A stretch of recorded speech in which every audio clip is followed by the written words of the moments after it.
اعوذ باللہ من الشیطان الرجیم بسم اللہ الرحمن الرحیم حتی اذا استیأس الرسل وظنوا انہم قد کذبوا جاءہم نصرنا فنجی من نشاء ولا يرد بأسنا عن القوم المجرمین۔ صدق اللہ العظیم۔ رب اشرح لی صدری ویسر لی امری واحلل عقدۃ من لسانی یفقہوا قولی۔ رب یسر ولا تعسر وتمم بالخیر، آمین یا رب العالمین۔ آج کے لیکچر میں ہم انشاءاللہ تعالیٰ سورہ یوسف کی سیکنڈ لاسٹ آیت نمبر 110 جو ہے وہ گرامیٹیکلی انالائز کرنے کی کوشش کریں گے۔ آیت آپ سکرین پہ لکھی دیکھ رہے ہیں اور میں نے تلاوت آپ کے سامنے اس آیت کی کر دی ہے۔ تو چلتے ہیں سب سے پہلے اس آیت کے حصے کرنے کی طرف۔ آیت میں وقت کی ایک ہی علامت نظر آ رہی ہے، لہٰذا اس آیت کے پہلے تو دو حصے ہوں گے۔ پہلا حصہ ہوگا حتی اذا استیأس الرسل وظنوا انہم قد کذبوا جاءہم نصرنا فنجی من نشاء، اور دوسرا ہوگا ولا يرد بأسنا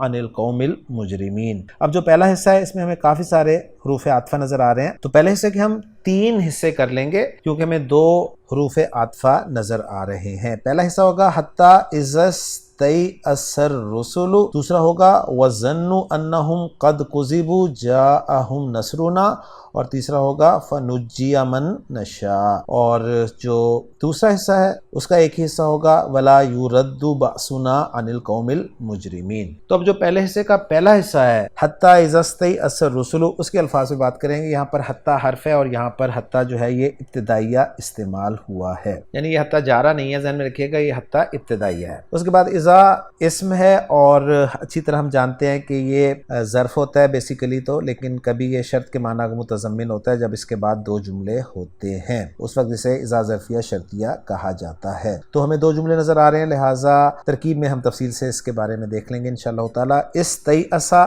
یہ باب استفعال سے یا حمزہ سین روٹ لیٹرز کو استعمال کرتے ہوئے فعل ماضی واحد مذکر غائب کا صیغہ ہے۔ استیأسا یستیئسو، سورہ یوسف میں یہ فعل پہلے بھی آ چکا ہے۔ الرسل مرفوع استعمال ہوا ہے اور یہ رسول کی جمع ہے۔ پہلے حصے کے الفاظ پہ بات کرنے کے بعد اب چلتے ہیں پہلے حصے کے دوسرے حصے کے الفاظ کی طرف۔ واو حرف ہے، ظنوا فعل ماضی جمع مذکر غائب کا صیغہ ہے، ضا نون اور نون روٹ لیٹرز ہیں، باب نون سے استعمال ہوتا ہے، ظننا یظنن، اور پھر تبدیلی کے بعد ظننا یظن ظنن گمان کرنا کے معنی میں اور کبھی یقین کرنا کے معنی میں بھی استعمال ہوتا ہے۔ انا حرف حروف مشبہ بالفعل ہے جس کے ساتھ ضمیر منصوب متصل جمع مذکر غائب کی آپ دیکھ رہے ہیں۔ قد حرف تحقیق ہے، کذبوا فعل ماضی مجہول جمع مذکر غائب کا صیغہ ہے، کاف زال اور با اس کے روٹ لیٹرز ہیں، کذب یکذب جھوٹ بولنا کے معنی میں یہ فعل استعمال ہوتا ہے۔ جاء فعل ماضی واحد مذکر غائب کا صیغہ ہے، جاء یجیء مجیئتن، یہ بہت دفعہ فعل کر چکے ہیں، اس کے ساتھ ضمیر منصوب متصل جمع مذکر غائب کی ہم آپ دیکھ رہے ہیں۔ نصر مدد کے لیے لفظ استعمال ہوتا ہے اور اس کے ساتھ ضمیر مجرور متصل جمع متکلم کی نا لگی ہوئی ہے۔ پہلے حصے کے دوسرے حصے کے الفاظ پہ بات کرنے کے بعد اب چلتے ہیں پہلے حصے کے تیسرے حصے کے الفاظ کی طرف۔ اس میں فا جو ہے وہ حرف ہے، عاطفہ ہے، نجیہ فعل مجہول ماضی واحد مذکر غائب کا صیغہ ہے، نون جیم یا روٹ لیٹرز ہیں، باب تفعیل ہے، اصل میں اس کے روٹ لیٹرز جو ہیں وہ نون جیم اور واو ہیں، اور واو ماقبل زیر ہونے کی وجہ سے یا میں تبدیل کر دیا گیا۔ تو باب تفعیل میں نجا و ینجو تنجی و تن، اور تبدیلی کے بعد نجا ینجی تنجیتن، کسی کو رہائی دلانا، نجات دینا، ان معنی میں یہ استعمال ہوتا ہے۔ من اسم ہے، اسم موصول ہے، نشاؤ فعل مضارع جمع متکلم کا صیغہ ہے، شین یا اور حمزہ روٹ لیٹرز ہیں، شاء یشاء بہت دفعہ اس فعل پر بھی ہم بات کر چکے ہیں۔ پہلے حصے کے تینوں حصوں پر بات کرنے کے بعد اب ہم چلتے ہیں دوسرے حصے کے الفاظ کی طرف، اور اس میں پہلا لفظ جو ہے وہ ہے حرف واو، لا حرف ہے، حرف نفی ہے، یردو فعل مضارع واحد مذکر غائب کا صیغہ ہے اور مجہول ہے، علامت مضارع پیش والی ہے اور عین کلمہ زبر والا ہے۔ تو ردہ یا ردو ہوتا ہے نارمل لوٹانا کے معنی میں۔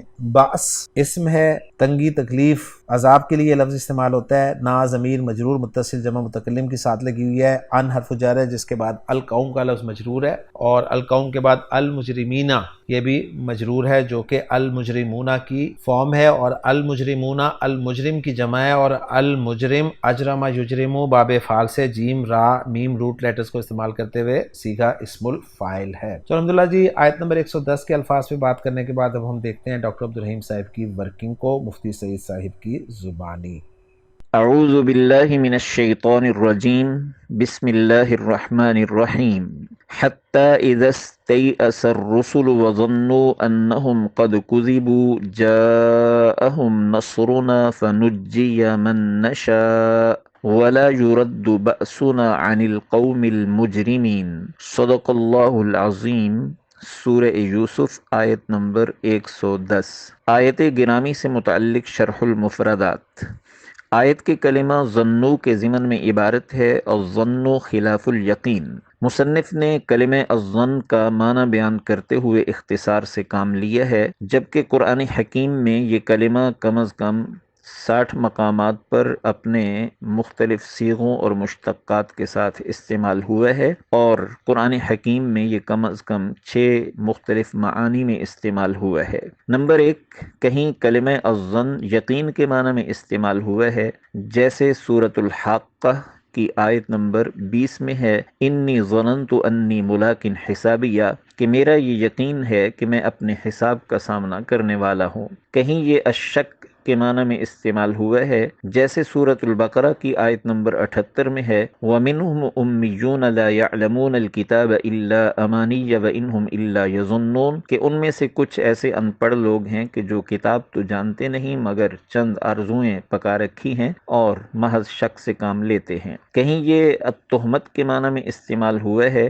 جیسے سورۃ الفتح کی آیت نمبر 6 میں ہے مشرکین و منافقین کے بارے میں الظانین باللہ ظن السوء، کہ وہ محض اللہ پر بری تہمت لگاتے ہیں۔ کہیں یہ وہم و توہم کے معنی میں استعمال ہوا ہے، جیسے سورۃ الجاثیہ کی آیت نمبر 32 میں ہے ان نظن الا ظنا وما نحن بمستيقنین، کہ آخرت کے بارے میں محض ہمارا ایک وہم سا تو ہے لیکن ہم یقین کرنے والے نہیں ہیں۔ کہیں یہ الحسبان یعنی گمان کے معنی میں استعمال ہوا ہے، جیسے سورۃ الجن کی آیت نمبر 5 میں ہے وَأَنَّا ظَنَنَّا أَن لَّن تَقُولَ الْإِنسُ وَالْجِنُّ عَلَى اللَّهِ كَذِبًا، کہ ہمارا یہ گمان تھا کہ انسان اور جن اللہ پہ جھوٹ نہیں بول سکتے۔ کہیں یہ الاعتقاد الخاطئ یعنی غلط عقیدے کے معنی میں استعمال ہوا ہے، جیسے سورۃ الصافات کی آیت نمبر 87 میں ہے فما ظنکم برب العالمین، کہ رب العالمین کے بارے میں تمہارا خطا عقیدہ کیا ہے۔ مصنف نے الظن خلاف الیقین کہہ کر یہ گویا معنی بتایا ہے کہ الظن یقین کے خلاف ہے، جبکہ ہماری اس گفتگو سے معلوم ہوا کہ کہیں کہیں تو کلمہ الظن خود یقین کے معنی میں استعمال ہوا ہے، بجائے اس کے کہ وہ یقین کے خلاف ہو۔ البتہ یہ کہا جا سکتا ہے کہ پیش نظر آیت میں ظن یہ یقین کے خلاف شک و گمان کے معنی میں استعمال ہو رہا ہے۔ آیت کی کلمہ نصرنا کے ضمن میں عبارت ہے نصرہ علی عدوہ ینصرہ نصرا اعانہ وقواہ فہو ناصر و نصیر وجمع نصیر انصار مثل یتیم و ایتام و شریف و اشراف وجمع ناصر نصر مثل صاحب و صحب والنصرۃ اسم من۔ اس عبارت میں ایک تو باب کی طرف اشارہ مقصود ہے کہ نصر ینصر، باب نصر ینصر سے تعلق رکھتا ہے، اور اس کا مصدر ذکر کیا جا رہا ہے نصر بر وزن فعل، اور یہ بتایا جا رہا ہے کہ جب کہا جائے گا نصر فلان فلانا علی عدوہ تو معنی ہوگا اعانہ وقواہ، کہ فلاں شخص نے فلاں شخص کی اس کے دشمن کے خلاف اعانت و مدد کی اور اس کو تقویت پہنچائی۔ اس سے اس میں فاعل کے وزن پر ناصر ہے اور صفت مشبہہ فعیل کے وزن پر نصیر ہے۔ نصیر کی جمع انصار آتی ہے، جیسے یتیم کی جمع ایتام اور شریف کی جمع اشراف بر وزن افعال، جبکہ ناصر کی جمع نصر ہے، جیسے صاحب کی جمع صحب ہے۔ اور یہ بتایا جا رہا ہے کہ النصرہ یہ اسی سے اسم مصدر ہے، نصر مصدر اور نصرت اسم مصدر۔ آیت کے کلمہ بأسنا کے ضمن میں عبارت ہے البأس العذاب۔ یہاں بھی مصنف نے اختصار سے کام لیا ہے کہ البأس کا ایک معنی ذکر کیا ہے العذاب، جبکہ اس کے دیگر معنی بھی ہیں قرآن حکیم میں۔ چنانچہ البأس کا ایک معنی ہے الحرب جنگ، اور البأس کا ایک معنی ہے الخوف، البأس کا ایک معنی ہے القوہ، جیسے قرآن حکیم میں ہے وَأَنزَلْنَا الْحَدِيدَ فِيهِ بَأْسٌ شَدِيدٌ، کہ ہم نے لوہا اتارا ہے جس میں سخت قوت ہے۔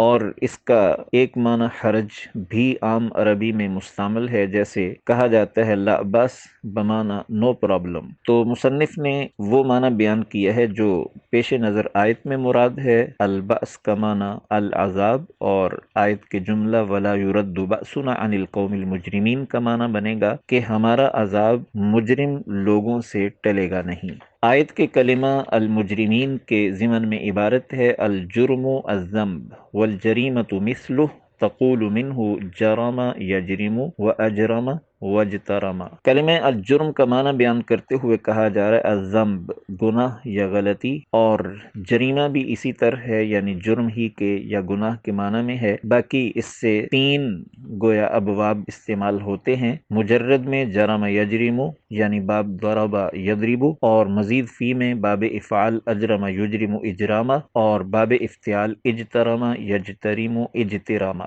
آیت کے کلمہ لا یردو کے ضمن میں عبارت ہے رد عنہ الشیء صرفہ۔ اس میں رد یرد ردن جو کہ باب نصر ینصر سے تعلق رکھتا ہے، اس کا معنی بیان کرتے ہوئے کہا جا رہا ہے کہ جب کہا جائے گا رد فلان عن فلان الشیء تو معنی ہوگا صرفہ کہ فلاں شخص نے فلاں شخص سے فلاں چیز کو یعنی نقصان دہ چیز کو، کیفیت کو دور کیا اور پھیر دیا۔ البتہ کلمہ رد کسی چیز کو رد کر دینے کے معنی میں یا جواب دینے کے معنی میں بھی استعمال ہو جاتا ہے، چنانچہ رد السلام کا معنی ہے سلام کا جواب دینا۔ آیت گرامی سے متعلق ایضاحات نحویہ۔ آیت کے جملہ حتی اذا استیأس الرسل کے ضمن میں عبارت ہے ہونا حتی متعلق بمحذوف دل علیہ الکلام ای تأخر نصرهم حتی ظن قومهم ما ظنوا الفرید فی اعراب القرآن المجید للہمدانی۔ اس عبارت میں یہ بتانا مقصود ہے کہ اس جملے میں حتی سے پہلے جملہ محذوف ہے اور حتی اس کے متعلق ہے، چنانچہ تقدیر عبارت ہوگی تأخر نصرهم حتی ظن قومهم ما ظنوا کہ لوگوں کی مدد لیٹ اور مؤخر ہو گئی یہاں تک کہ رسولوں کی قوم نے گمان کیا جو گمان کیا، یعنی انہوں نے یہ گمان کیا کہ رسولوں کی طرف سے بروقت مدد آنے کی جو بات کہی گئی ہے وہ ان سے جھوٹ بولا گیا ہے۔ بہرحال یہ آیت مشکلات القرآن میں سے ہے کہ یہاں رسولوں کے مایوسی کا اظہار کرنے سے کیا مراد ہے، اور قوموں کی طرف سے یہ گمان کہ رسولوں کی طرف سے ان سے جھوٹ بولا گیا ہے، اس سے کیا مراد ہے۔ تفاسیر میں اس کی تفصیل موجود ہے۔ آیت کے جملہ وَظَنُّوا أَنَّهُمْ قَدْ كُذِبُوا کے ضمن میں مزید عبارت ہے الضمیر یعود علی القوم المذکور فی التقدیر السابق ای ظن قومهم ان الرسل قد كذبوهم۔ اس میں یہ بتانا مقصود ہے کہ ظنوں کی ضمیر قوم کی طرف لوٹ رہی ہے، اگرچہ قوم کا ذکر صراحتاً پیچھے نہیں لیکن مقدر ہے، تو مفہوم یہ بنے گا کہ رسولوں کی قوم نے یہ گمان کیا کہ رسولوں نے نعوذ باللہ ان سے جھوٹ بولا ہے۔ آیت کے جملہ انہم قد کذبوا کے ضمن میں عبارت ہے الجملۃ سدت مسد مفعولی ظن فہی فی محل نصب تنصب ظن مفعولین اصلهما المبتدأ والخبر ويجوز أن يسد المصدر المؤول مسد المفعولين نحو الطائرة متأخرة أظن الطائرة متأخرة أظن أن الطائرة متأخرة۔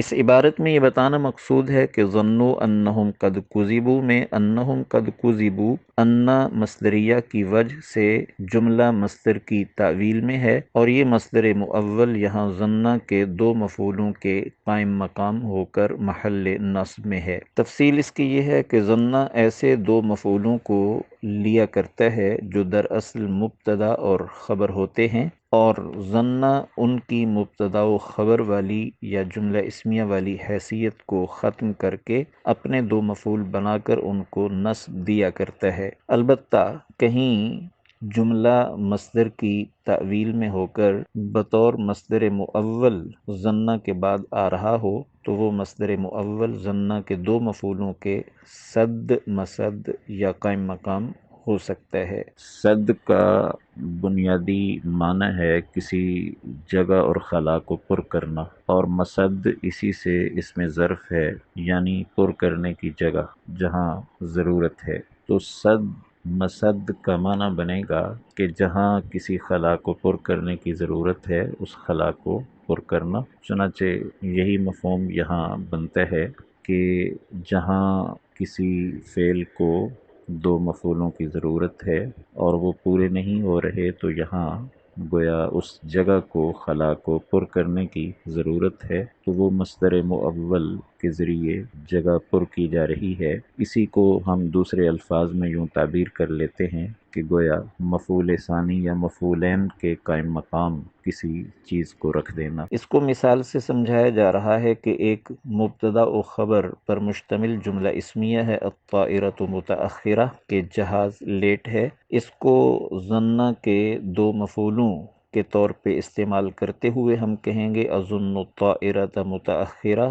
میں جہاز کو لیٹ گمان کرتا ہوں، اور اسی کو ہم مصدر مؤول بناتے ہوئے کہہ سکتے ہیں اظن ان الطائرۃ متأخرہ، کہ میرا یہ گمان ہے کہ ہوائی جہاز لیٹ ہے۔ تو یہاں ان الطائرۃ متأخرہ مصدر مؤول اظنو کے مفعولین کے قائم مقام ہے۔ آیت کے جملہ نجی من نشاء کے ضمن میں عبارت ہے نجی مبنی للمجہول ومن فی محل رفع نائب فاعل ونشاء صلة الموصول والعائد محذوف والتقدیر نشاؤہ۔ اس میں یہ بتانا مقصود ہے کہ نجیہ، نجا ینجی تنجیہ سے فعل ماضی مجہول واحد مذکر غائب کا صیغہ ہے، اور من نشا میں من محل رفع میں اس لیے ہے کہ یہ نجیہ کا نائب فاعل ہے، اور نشاؤ یہ اس من موصول کا صلہ ہے۔ جب جملہ صلہ واقع ہو تو اس کے اندر عائد کا ہونا ضروری ہے، یہاں عائد محذوف ہے۔ تقدیر عبارت ہے نجی من نشاؤ۔ آیت کے آخری جملہ کے کلمہ یردو کے ضمن میں عبارت ہے یردو مبنی للمجہول وبأسنا نائب فاعل، کہ لا یردو میں لا یردو مبنی للمجہول یعنی فعل مضارع مجہول ہے، اور بأسنا اس کا نائب فاعل ہے۔ تو الحمدللہ جی، مفتی سعید صاحب کی زبانی آپ نے ڈاکٹر عبدالرحیم صاحب کی ورکنگ کو اچھی طرح سمجھ لیا۔ اب ہم آیت نمبر 110 میں جو ہم نے حصے کیے ہیں ان کے اعراب پر بات کرتے ہیں۔ تو جو پہلا حصہ ہے حتیٰ اذا استیأس الرسل، اس میں حتیٰ کو ہم نے ابتدائیہ کہہ دیا ہے، اذا یہ ظرفیہ شرطیہ ہے، اور جیسے کہ میں نے آپ کو کہا ہے کہ جب اس کے بعد دو جملے آئیں تو یہ اذا جو ہے یہ مفعول فی مقدم بنتا ہے آگے آنے والے فعل کے لیے، تو یہ مفعول فی مقدم ہے۔ استیأس فعل ہے جس کا فاعل الرسل ہے، اور پھر استیأس فعل اپنے فاعل اور مفعول فی مقدم سے مل کر جملہ فعلیہ کے شرط بن گیا، اور اس کا جواب و شرط جو ہے وہ آگے آ رہا ہے جاءہم نصرنا۔ اب بیچ میں جو ہے نا وظنوا انہم قد کذبوا، اس کو ہم الگ سے انالائز کریں گے کیونکہ یہ واو عاطفہ سے شروع ہو رہا ہے، اور اس کا عطف پھر ہم استیأس فعل پر کر لیں گے۔ ظنوا فعل بفاعل، واو ضمیر مرفوع متصل فاعل ہے، اور اس کے بعد مفعول بھی چاہیے ہمیں، وہ ہے انہم قد کذبوا۔ انا حرف حروف مشبہ بالفعل ہے، جب بھی آئے گا ایک اسم ہوگا، اس کا ایک خبر ہوگی، اسم اس کا منصوب ہوگا اور خبر اس کی مرفوع ہوگی، اور خبر کی جگہ پر مفرد، مرکب ناقص، مرکب تام سب کچھ آ سکتا ہے۔ تو یہاں پر خبر کی جگہ پر مرکب تام جملہ فعلیہ آ رہا ہے، اور وہ ہے قد کذبوا۔ تو انا کے ساتھ جو اسم ہے ہم ضمیر منصوب متصل، یہ انا کا اسم ہے، اور اس کی خبر جو ہے وہ قد کذبوا جملہ فعلیہ فعل مجہول اپنے نائب فاعل کے ساتھ موجود ہے، واو ضمیر مرفوع متصل اس کا نائب فاعل ہے، اور پھر فعل مجہول اپنے نائب فاعل سے مل کے جملہ فعلیہ ہو کر محلن مرفوع خبر بنا انا کے لیے، اور انا اپنے اسم اور خبر سے مل کر مصدر مؤول کی تعویل میں ہو کر مفعول بھی بنا ظنوا فعل کے لیے، اور ظنوا فعل اپنے فاعل اور مفعول بھی سے مل کر جملہ فعلیہ ہو کر عطف ہو گیا پچھلے والے فعل پر۔ اور آگے جو ہے جاءہم نصرنا، یہ ہمارا جواب و شرط ہے، جزا ہے، جس میں جاء فعل ہے، ہم ضمیر منصوب متصل مفعول بھی ہے، اور نصرنا مضاف مضاف الیہ ہو کر جاء فعل کے لیے فاعل ہے۔ یوں جاء فعل اپنے فاعل اپنے مفعول بھی سے مل کر جملہ فعلیہ ہو کر جواب و شرط بن گیا، اور پھر شرط اپنے جواب و شرط سے مل کر جملہ شرطیہ بن گیا۔ آگے جو ہے فنجی من نشاء، اس میں فا عطفہ ہے، نجیہ فعل مجہول ہے جس کا نائب فاعل جو ہے وہ آگے آ سکتا ہے، تو من نشاؤ موصول صلہ مل کر یہ نائب فاعل بن رہا ہے نجیہ فعل کے لیے، اور موصول صلہ کو انالائز کریں تو من اس میں موصول ہے جس کا صلہ نشاؤ فعل با فاعل ہے۔ نشاؤ جیسے میں نے کہا کہ فعل با فاعل ہے، نحن ضمیر مرفوع متصل اس کا فاعل ہے، فعل اپنے فاعل سے مل کر جملہ فعلیہ ہو کر صلۃ الموصول بن رہا ہے من اسم الموصول کے لیے، اور من اسم الموصول اپنے صلۃ الموصول سے مل کر یہ نائب فاعل بن رہا ہے نجیہ فعل مجہول کے لیے، اور نجیہ فعل مجہول اپنے نائب فاعل سے مل کر جملہ فعلیہ ہو کر عطف ہو رہا ہے جواب الشرط پر۔ اور یہ جو نشاؤ والا جملہ فعلیہ ہے جسے ہم نے صلۃ الموصول بنایا ہے، اس میں جو عائد ہے وہ محذوف ہے، وہ من کی طرف لوٹ رہی ہے ضمیر۔ یوں پہلے حصے کے جملوں کے اعراب کے بعد اب ہم چلتے ہیں دوسرے حصے کے اعراب کی طرف، اور اس میں واو عاطفہ ہے، لا حرف نفی ہے، یردو فعل مجہول پہلا صیغہ ہے تو اس کا نائب فاعل آگے آ سکتا ہے، اور وہ نائب فاعل جو ہے باسنا مضاف مضاف الیہ کا مجموعہ ہے۔ آگے ان القوم المجرمین آ رہا ہے جو کہ جار مجرور ہو کر متعلق ہو جائے گا یردو فعل کے۔ جار مجرور کو انالائز کریں تو اس میں ان حرف جر ہے، اس کا مجرور القوم ہے، اور القوم جو ہے یہ موصوف بھی ہے جس کی صفت المجرمینہ ہے۔ گویا موصوف اپنی صفت سے مل کے مجرور ہوا ان حرف جر کے لیے، اور ان حرف جر اپنے مجرور سے مل کر متعلق ہوا یردو فعل کے، اور لا یردو فعل اپنے نائب فاعل اور متعلق سے مل کر جملہ فعلیہ بن گیا۔ یوں ہماری ورکنگ مکمل ہونے کے بعد محمود صافی صاحب کی ورکنگ کے ساتھ میچ کرنے کا وقت آ گیا ہے۔ محمود صافی صاحب نے پہلا جملہ استیأس الرسل کو حسب سابقہ فی محل جر مضاف الیہ قرار دیا ہے، ظنوا فی محل جر معطوف علی جملہ استیأس الرسل۔ بس آپ اس چیز کو نوٹ کریں کہ اس کا عطف انہوں نے استیأس والے جملے پر ہی کیا ہے۔ قد کذبوا فی محل رفع خبر ان ایسے ہی ہے، اور مصدر مؤول انہم قد کذبوا فی محل نصب صد مصد مفعولی ظنوا، یعنی فعل ظن جو ہے یہ دو مفعول چاہتا ہے، اور مصدر مؤول جو ہے وہ قائم مقام دو مفعول کے ہوتا ہے۔ جاءہم نصرنا لا محل لا جواب الشرط غیر جازم، بالکل صحیح ہے۔ نجی من نشاء لا محل لا معطوف لا جملہ جواب شرط، بالکل ہم نے بھی ایسا کیا، اور نشاء لا محل لا صلۃ الموصول من، اور جملہ لا یرد بأسنا لا محل لا استئنافیہ۔ تو الحمدللہ جی 100% ورکنگ ہماری جو ہے وہ میچ کر گئی ہے۔ اب ہم دیکھتے ہیں اس آیت کا ترجمہ۔ اس آیت کا ترجمہ عبدالسلام صاحب نے کچھ یوں کیا ہے کہ حتیٰ اذا استیأس الرسل، یہاں تک کہ جب رسول بالکل نا امید ہو گئے، وظنوا انہم قد کذبوا، اور انہوں نے گمان کیا کہ بے شک ان سے یقیناً جھوٹ کہا گیا تھا۔